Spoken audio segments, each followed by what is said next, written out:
October 2020. This is Andrew running the informal, distanced Treetown Tussle, a trail half marathon in around Ann Arbor. A few runners.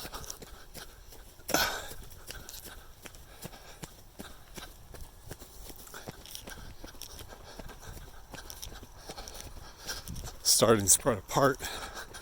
I was running with a group of runners earlier, and then one of the women tripped on a stump while she was running, hit the ground hard, got hurt, had to stop, and her friends stayed with her to make sure she was okay. So now lap 5, 14:31.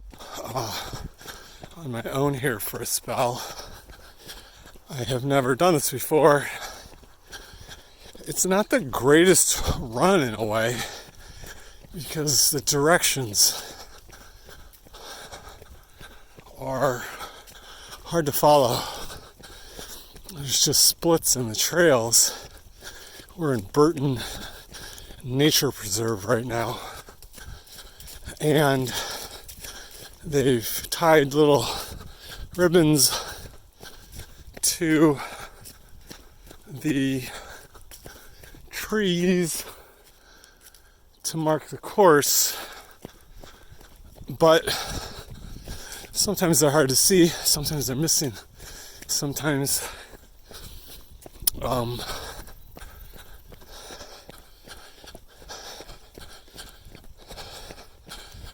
seem to be there. So you have to stop often to try and figure out if you're on course. Excuse me. Sorry.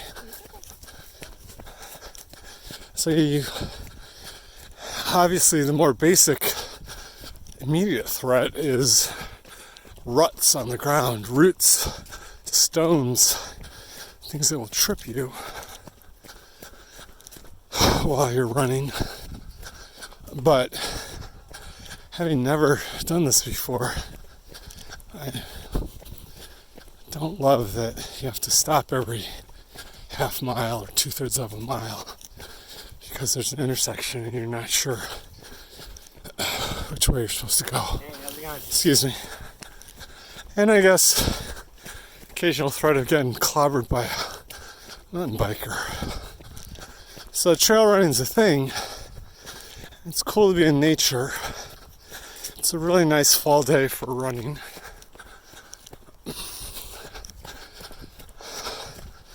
Glad for the endorphins, glad for the fitness.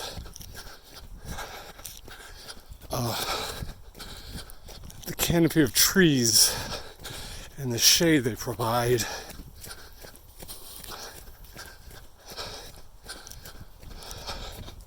Are really nice respite from the heat and getting hot. I feel like I'm at about mile 6.5 of the 13.1 mile thing.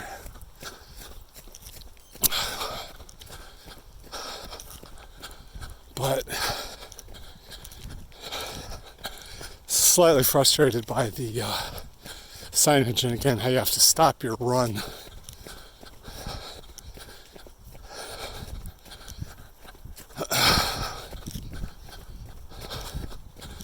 Stop and figure out if you're taking the right turn.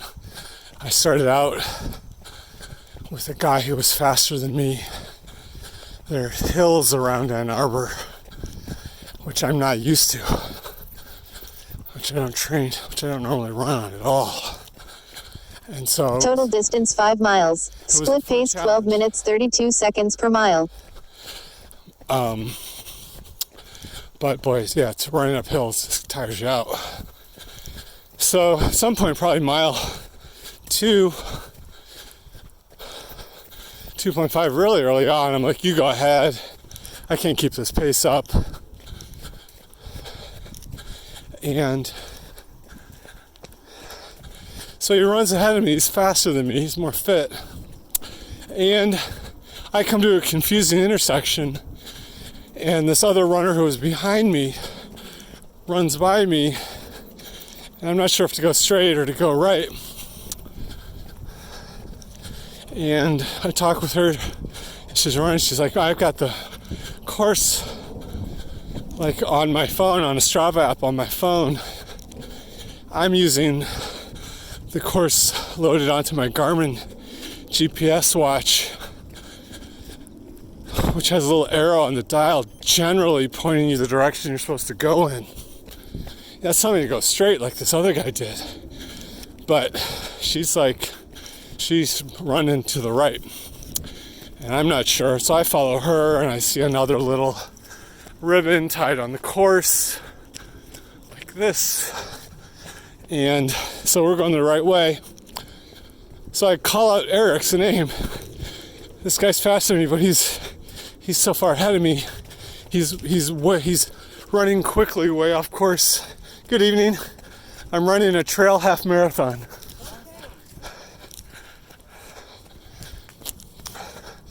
So even though he's faster than me, I'll probably finish ahead of him.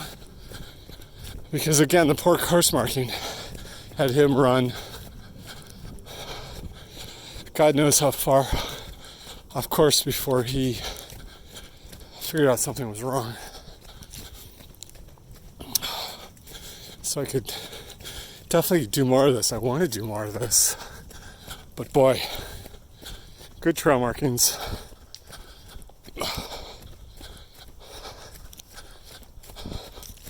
are important. When I was running with that group of 4 and having really interesting conversation with a guy named Matt, who was an engineer working at Rivian, the electric truck startup. I brought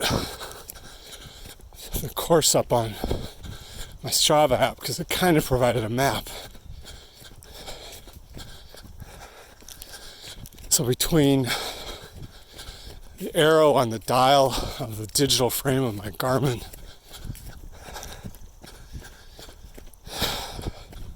and the map, the GPS, which was spotty, we're not that far out of Ann Arbor,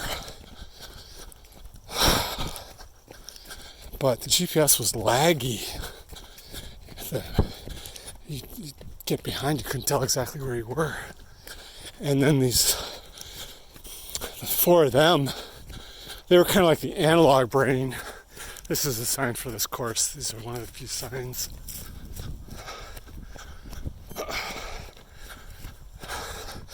You know, every turn should have a prominent sign like that one did. Between the 4 of them looking at the markings and me on my digital devices, it was good that we could put our heads together and mostly navigate well, but we still had to stop a couple times to figure out if we were going the right way.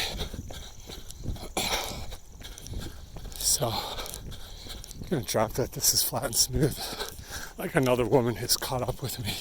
Are you doing the Treetown Tussle? Me? Yeah. Nope. Okay. I'm running a trail half marathon. I didn't know if you were. Do you want to pass me? No, I'm at a great pace. Okay. Thank you. I'll give you some space if you want to pass.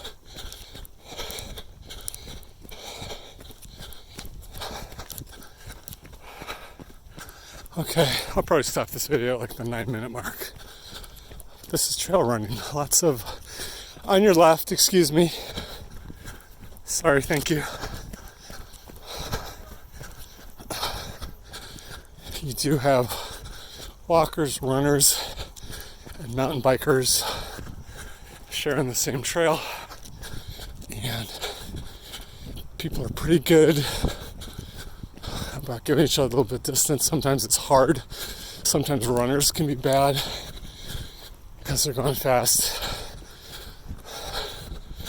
Probably the worst thing that can happen is what almost happened a couple minutes ago, where that mountain biker came out of the, oh, this doesn't look right. This is one of those places. It almost hit me because he was going fast the other direction. Probably due to go this way. There's silver things for our course, silver, excuse me. And then another runner who I saw on the way in said the pink ones follow the course good too. I'm going to kill this video and look at Strava, because that intersection right there where you saw the bridge, I started there and I'm not sure exactly this is the right way. So I need to check my map now. Probably. Oh, there's a... This is where you have to stop if you have to go away, but the silver things with the markers. Oh, look at that. It's like a dam. I feel like this is like the Huron River or something around Ann Arbor. It's pretty cool. Good thing I'm doing for this for fun. For the experience. Don't really care about my time. Alright, I'm going to cut the video and double check on the route on the app to make sure this is where I'm supposed Lap to be going. 6, 10:51. Here's another example of I'm probably supposed to go straight.